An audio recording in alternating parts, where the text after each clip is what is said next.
Every day, 30,000 commercial planes take off in the U.S., packed with people and stress. And thousands of flight attendants are now preparing for the Thanksgiving flights and their testing time when passengers can push them to the break point. ABC's senior national correspondent Jim Avila. They are famously caught on tape, airborne freakouts. If you have this is your time. This American Eagle flight attendant roughly inviting passengers to, how do they say it, deplane?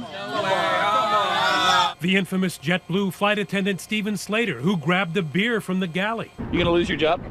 More than likely. And bolted through the emergency exit at New York's JFK. We just had a slide deployment. It was intentionally deployed. The job has become more stressful because when passengers get on, they're already stressed. Sheila Dale is a veteran U.S. Airways flight attendant. She suffered her own traumatic and incredibly stressful day back in 2009 aboard the Miracle on the Hudson flight that crash-landed in the river. There was a shudder. A few minutes later, we heard, "This is the captain, brace for impact." Unable to sleep for days and with no one to talk to, Dale wished she had someone to call, which drove her to set up a new peer-to-peer hotline, using 46 volunteers in its second year to answer flight attendant crisis calls at all hours. We help people deal with death on board, serious illness on board, security issues, weather issues, turbulence. The Association of Flight Attendants says incident reports show stress comes from passengers too,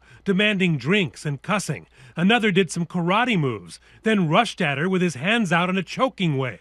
Susan Gilliam became part of the crisis team after an emergency landing made her afraid to fly. Sometimes I would just turn around and go right back home and say it wasn't meant to be. I used all my sick time.